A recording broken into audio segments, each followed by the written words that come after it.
When writing a research paper, students often have the question of when they should quote from their sources versus summarizing what their sources said. So first off, I want to give the definition and explain the difference between quoting, summarizing, and paraphrasing. So quoting is when you use the exact words that your source uses, and you're borrowing them and putting quotation marks around them to show that these are not your words, they're the words your source used.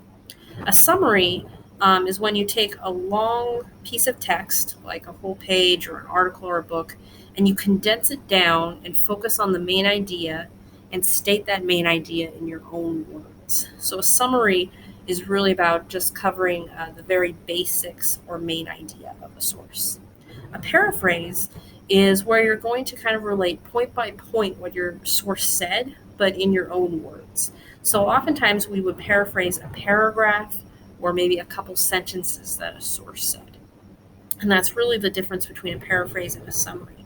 Is a paraphrase is going point by point, whereas a summary is just covering the big picture idea of the entire work or of what maybe multiple pages from an article or book said.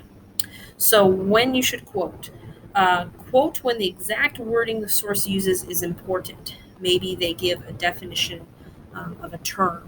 So in this case, the exact words in that definition may be very important. Sometimes you just can't say it any better yourself.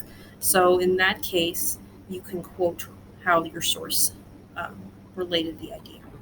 Another time is perhaps when you are writing about your opposition and you want to relay, yes, my opposition actually did say this, they actually believe this. It could be important to build your own credibility with your reader to show the exact words of what someone else said. So this may be something important to do for practice essay 2 or research essay 2.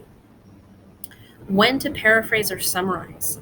Do this when the exact words the source uses aren't important. Okay, this is when the general idea from your source is important, not the words. Sometimes you can say what your source said more succinctly and more clearly. And sometimes that is just very true of scholarly sources. They take a long time to say simple ideas some of the time. So if you could say it more concisely, then summarize or paraphrase. If you need more of your own voice in the paper, maybe you're finding that you are just having quote after quote after quote. If that's the case, consider paraphrasing or summarizing. One rule of thumb is that no more, probably only 20% of your paper should be quotes. And even for APA, that's kind of high. APA actually prefers that you paraphrase and summarize over using direct quotes, except maybe in the situations of needing to give definitions or showing the importance of what someone else said. So keep these points in mind when choosing between quoting and paraphrasing or summarizing when writing your papers.